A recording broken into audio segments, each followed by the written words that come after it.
Había un instante antes de montañas, océanos y constelaciones en el que la libertad pura estalló en luz. De aquel destello brotó una pregunta que es, al mismo tiempo, la respuesta que ordena todo. ¿Quién como Dios? El eco de esas tres palabras forjó un nombre, Micael, Miguel, y ese nombre se convirtió en guardián de la humildad del universo. Cada vez que la soberbia anhela ocupar el trono, esa misma pregunta resuena como un trueno sereno, recordándonos quién es el centro y quiénes somos los invitados. Esta es la historia de esa voz transformada en espada de misericordia, la historia de San Miguel Arcángel. Las escrituras lo muestran siempre en los cruces decisivos. En el libro de Daniel aparece como príncipe que defiende a los vulnerables cuando la injusticia cierra el cerco. No porta armas humanas. Su autoridad nace de la transparencia con la que vive ante Dios. En el Apocalipsis, su figura irrumpe cuando todo parece perdido, liderando un ejército que no derrama sangre, sino que restablece la verdad frente al engaño. El dragón no es un monstruo folclórico. Representa la tentación permanente de usurpar la gloria divina. La victoria de Miguel sucede cuando esa tentación se reconoce y se nombra, pues basta invocar su nombre para recordar que nada ni nadie puede igualar a Dios.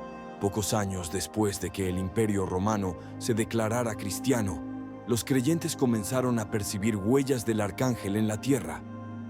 En una ladera áspera del Adriático, el monte Gargano, un toro fugitivo, se escondió en una gruta. Una flecha disparada para sacarlo rebotó hasta herir al cazador, y aquello bastó para que el obispo decretara 3 días de ayuno. Al concluirlos, Miguel se manifestó. Declaró santuario aquel espacio pétreo que ninguna mano debía consagrar porque el mismo Dios lo había elegido. Desde entonces, la cueva recibe un desfile interminable de penitentes y reyes. Allí los lombardos dejaron coronas de hierro, los cruzados velaron armas antes de navegar a Tierra Santa, y generaciones de labradores subieron descalzos para ofrecer el cansancio de sus cosechas. Sobre los muros se acumulan muletas y vendas, pero el verdadero milagro cotidiano es el orgullo que se vuelve contrición cuando el creyente, de rodillas sobre la caliza, escucha en su interior la pregunta primigenia: ¿quién como Dios? A casi 1000 kilómetros al norte, en la costa normanda, la misma voz detuvo el sueño del obispo Auberto de Avranches. 3 veces se le apareció Miguel, pidiéndole levantar un santuario en un islote rodeado de mareas impredecibles. Al dudar él, la huella de un dedo ardiente se marcó en su cráneo como argumento irrefutable. Así nació Mont Saint-Michel. Allí la marea avanza con ferocidad y se retira como si dejara al descubierto el alma de la arena. El peregrino que llega comprende que la fe también avanza, cubre, se retira, vuelve y todo lo purifica. En el interior del monasterio benedictino, silencios de 12 siglos dialogan con los salmos que los monjes siguen cantando. Cuando la bruma se disipa al amanecer, la torre central aparece al borde del cielo, y la espada que la corona señala el infinito como recordatorio. La verdadera altura es la de la humildad. De aquellos 2 santuarios brotó un hilo luminoso que recorrió Europa. Reyes de Francia y emperadores germánicos tomaron a Miguel como paladín. En España, monasterios erigidos sobre riscos recordaron a los luchadores de la Reconquista que la guerra más importante se libra dentro del pecho. No en vano muchas capillas a San Miguel se alzan precisamente sobre antiguas fortalezas romanas convertidas en ermitas de silencio. Cuando los barcos españoles y portugueses cruzaron el Atlántico, el nombre del arcángel viajó en sus velas y en la devoción de los marineros. Así nació, en el Valle de Puebla, la iglesia de San Miguel del Milagro, donde el indígena Diego Lázaro afirmó haberlo visto resplandecer para pedir penitencia y conversión. Los cronistas narran que en aquella aparición el aire perfumaba como lirios después de la lluvia, y que desde entonces, cada 29 de septiembre, familias enteras caminan kilómetros con faroles para agradecer salud, trabajo y paz. Miguel también acompaña la historia de las ciudades modernas. El pueblo de Nuestra Señora la Reina de Los Ángeles, hoy simplemente Los Ángeles, conserva su nombre completo en los archivos coloniales y recuerda que la gran metrópoli californiana nació bajo una advocación celeste. En Quito, la imagen alada que corona la colina del Panecillo pisa a la serpiente y abre sus alas de aluminio sobre calles adoquinadas. Un vigía que protege terremotos y pasiones. Pero más allá de los templos y los monumentos, la espada de Miguel señala batallas invisibles. A finales del siglo XIX, el Papa León XIII, tras celebrar misa, se detuvo al pie del altar y quedó inmóvil. Los asistentes creyeron verlo conversar con alguien que los demás no distinguían. Luego, pálido, subió a su estudio y redactó una oración que pidió rezar después de cada misa. San Miguel Arcángel, defiéndenos en la batalla, sé nuestro amparo contra la perversidad y acechanzas del demonio. Los cronistas dicen que el pontífice había oído, en visión, un diálogo donde se concedía al adversario un margen de tiempo para atentar a la Iglesia. La respuesta del pontífice fue confiar la defensa a quien siempre pronuncia la pregunta que desarma al soberbio. Con el Concilio Vaticano II, la práctica de rezar aquella oración después de la liturgia se pausó en muchos lugares, pero en tiempos recientes se ha reavivado espontáneamente. Grupos de jóvenes la recitan antes de entrar a redes sociales saturadas de odio. Matrimonios la rezan cuando el diálogo se vuelve agrio. Comunidades enteras la pronuncian al abrir comedores solidarios en barrios donde la violencia acecha. No se trata de fórmulas mágicas, sino de visibilizar la raíz espiritual de los conflictos y recordar que la fuerza decisiva no reside en la crispación, sino en la verdad que libera. También los exorcistas recurren a él, no por superstición, sino porque la humildad radical contenida en su nombre desmorona toda pretensión de autonomía absoluta. Un veterano expulsor de demonios cuenta que, en medio de oraciones prolongadas, basta enunciar Miguel para que la atmósfera cambie, como si en la habitación amaneciera súbitamente.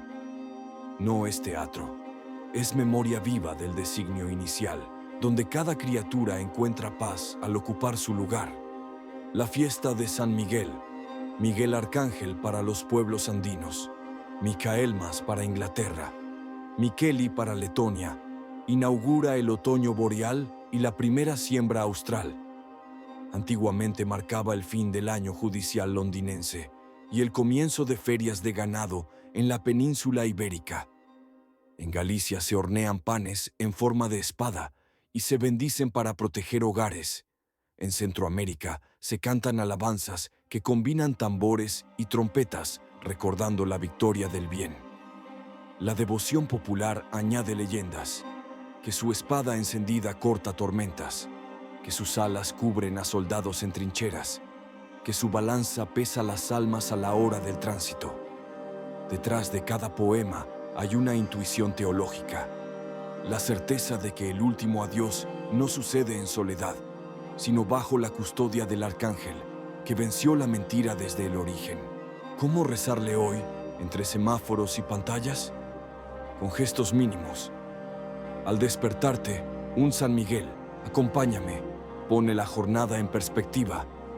Al sentir la herida del orgullo, bastan 3 palabras: ¿quién como Dios?, para reordenar prioridades. Si pierdes la paz, imagina la espada que no hiere, sino separa la mentira de la verdad. Deja que corte el lazo que te ata a la preocupación y respira. Coloca una pequeña imagen suya en la entrada de casa o del teléfono. No como talismán, sino como recordatorio de que todo visitante merece ser recibido sin soberbia y toda conversación merece la honra de la verdad. También un acto de servicio silencioso mantiene viva la tradición. El orgullo se alimenta de aplausos, la humildad de actos que nadie ve. Limpiar en secreto lo que otros ensucian, ceder el paso sin esperar gratitud, responder con mansedumbre a un comentario hiriente, espadas invisibles que Miguel ofrece para la batalla cotidiana. Cada vez que una de esas espadas reluce, el dragón retrocede y la luz avanza, aunque los titulares del mundo no lo registren. Si alguna noche sientes la tentación de medir tu vida por el brillo que lograste acumular, sal al balcón, mira el cielo y repite con calma: ¿quién como Dios? Deja que las estrellas respondan en silencio, y al entrar de nuevo en casa, acaricia tus responsabilidades como el tesoro que son. Miguel no promete ausencia de problemas, promete compañía en la lucha. No garantiza éxito, garantiza sentido. No anula el miedo, lo supera con la certeza de que el amor ya ha vencido en la raíz de la historia. Puede que mañana pierdas la paciencia o la confianza o el ánimo.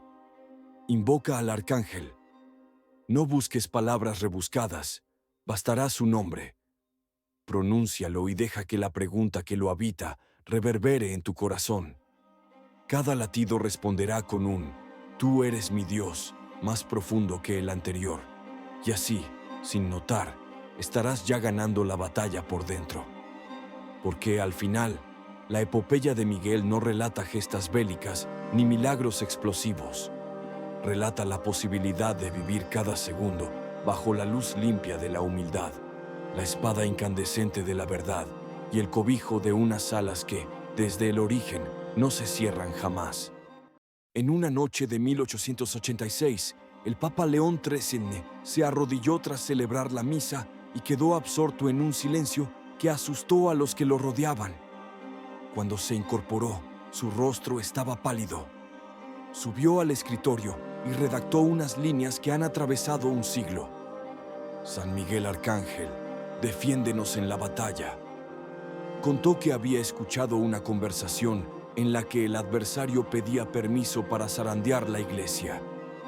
Aquellas palabras pasaron a la sacristía y de allí al corazón de los fieles. Durante décadas se rezaron al terminar cada liturgia, un recuerdo de que la espada de Miguel no se oxida y de que ninguna asamblea termina sin enviar a sus miembros a la lid del día. 3 décadas después estalló la Gran Guerra. Entre trincheras de barro, soldados franceses llevaban medallas donde el arcángel pisa al dragón. Italianos guardaban estampas gastadas del santuario del Gargano. Alemanes repetían en latín las palabras del exorcismo mayor. Cuando las balas callaban y se oían los quejidos de los heridos, un murmullo de Ave Marías y aquella oración de León XIII subían como un incienso que no conocía fronteras. Y mientras los cañones convertían las ciudades en ruinas humeantes, campanas dedicadas a San Miguel quedaron milagrosamente intactas sobre torreones sin techo, como para decir que la última palabra no la pronuncia el estruendo. Al terminar la guerra, millones de corazones se debatían entre la esperanza y el desencanto. Fue entonces cuando la devoción al arcángel se hizo casa para huérfanos de sentido. Obreros desempacaban almuerzos frugales junto a imágenes modestas. Madres pegaban su oración al dorso de recibos vencidos. Jóvenes que estudiaban en seminarios arruinados aprendían que la batalla más urgente era curar la herida invisible del orgullo colectivo. Miguel no prometía prosperidad. Recordaba que la grandeza nace de la humildad que reconoce. ¿Quién como Dios?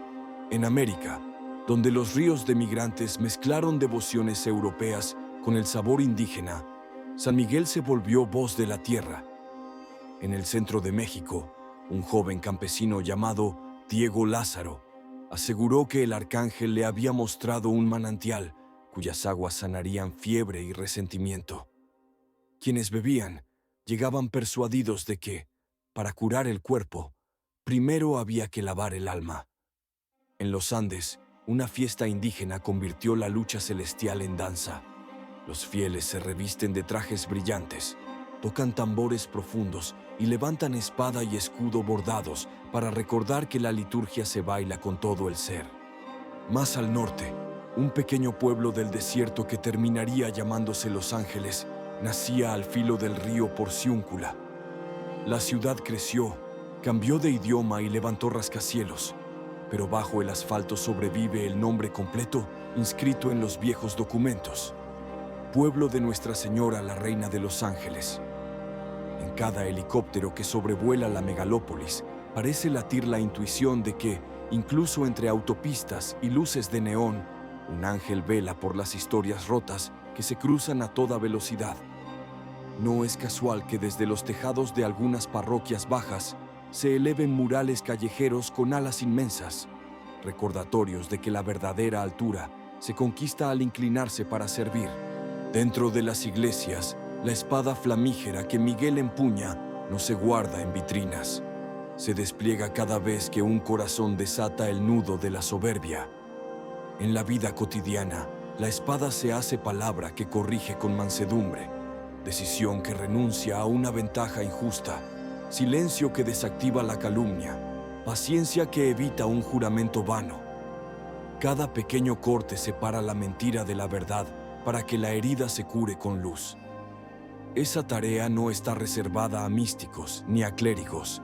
Pertenece al empleado que devuelve un cambio equivocado, al adolescente que declara la verdad cuando sería más fácil copiar, a la abuela que reza por quienes la olvidaron. En la frontera entre psicología y vida espiritual, algunos terapeutas hablan hoy de un guardián interior, una instancia que protege los valores personales cuando la presión externa los amenaza. Muchos creyentes reconocen en esa imagen un eco del arcángel. No se trata de confundir teología con manual de autoayuda, sino de advertir que las intuiciones más profundas de la mente humana ya llevan la huella de esa pregunta inicial: ¿quién como Dios? Cuando un joven se niega a reducir su identidad a un like o a un contrato, Miguel susurra por dentro. Cuando un científico contempla la vastedad del cosmos y se arrodilla ante el misterio, Miguel respira gratitud en medio de los números. De vez en cuando, la sombra se atreve a mostrarse con rostro grotesco. Exorcistas de distintas latitudes narran casos en los que basta pronunciar Miguel e iniciar la antigua oración para que el aire pierda su hedor y la persona atormentada descubra un pasillo de paz. No es teatro para mentes débiles, sino sacramental que recuerda a la oscuridad su derrota originaria. El gesto funciona porque nombra la verdad. No hay criatura capaz de igualar al Creador. Ninguna mentira, por fascinante que sea, puede soportar el peso de la luz. La iconografía tradicional muestra a Miguel con balanza en una mano y espada en la otra. La balanza pesa intenciones el día que menos lo esperamos. Cada vez que elegimos el camino fácil de la soberbia, un platillo se desequilibra. Cada vez que callamos para no humillar, el platillo retorna a su punto. La espada, en cambio, es un bisturí que separa tejido enfermo de tejido sano. Ninguno de los dos instrumentos busca condenar, ambos pretenden sanar. Bajo las alas extendidas del arcángel, la justicia abraza sin sofocar y la misericordia avisa sin halagar. Hay quienes preguntan qué sentido tiene rezarle en un mundo saturado de cifras y algoritmos. Tiene sentido porque los algoritmos no curan el miedo y las cifras no consuelan al huérfano. Al terminar el día, cuando las notificaciones cesan y solo queda el pulso del interior, aparece la misma encrucijada de siempre: confiar o encerrarse. Invocar a Miguel es pronunciar la palabra que quiebra el hechizo del encierro. Es poner a Dios primero para que todo lo demás encuentre su lugar. Imagínate ahora en la penumbra de tu habitación. Fuera, el tráfico lanza su letanía de claxones. Dentro, una pregunta se abre paso entre pensamientos dispersos: ¿quién como Dios? Si la dejas resonar, verá cómo las ansiedades se organizan, como si cada una encontrara su asiento al escuchar un nombre majestuoso que las supera. No necesitas visualizar alas ni espadas. Basta saborear el orden que regresa, la certeza de que hay alguien más grande que tus fallos, más fuerte que tus temores y más paciente que tus demoras. Quizá mañana te sorprenda la tentación de la vanidad. Sentirás ganas de presumir de un logro, de aplastar una crítica, de mentir un poco para brillar más. Deja que esa voz se levante dentro de ti. ¿Quién como Dios? Repite lento. El deseo se desinfla. La necesidad de imponerte pierde sabor. Te descubres libre para ser verdadero. Esa libertad es el escudo del arcángel, forjado no en metal sino en humildad. Al caer la noche de cada 29 de septiembre, en miles de parroquias del mundo se apagan las luces centrales y se alzan velas. Una voz guía la oración. San Miguel Arcángel, defiéndenos. Los cirios dibujan un océano de luciérnagas vivas. Cada llama representa un alma que se reconoce criatura. Las voces se mezclan, idiomas distintos, mismas heridas, misma esperanza. Si pudieras mirar desde el cielo, verías el planeta tachonado de pequeños fuegos que responden a la oscuridad con una humildad luminosa. El arma más antigua y más invencible. Puede que aún queden noches de combate, mañanas de confusión, épocas en que la mentira parezca firme sobre su trono. No importa. Basta una chispa de verdad para que el humo se disipe. Y esa chispa se enciende cada vez que alguien musita con corazón limpio. ¿Quién como Dios? Nadie. Por eso confío. En ese instante, sin que lo notes, el arcángel extiende sus alas y la espada de la claridad atraviesa el aire viciado. Entonces el alma respira y la historia, otra vez, se inclina hacia la luz.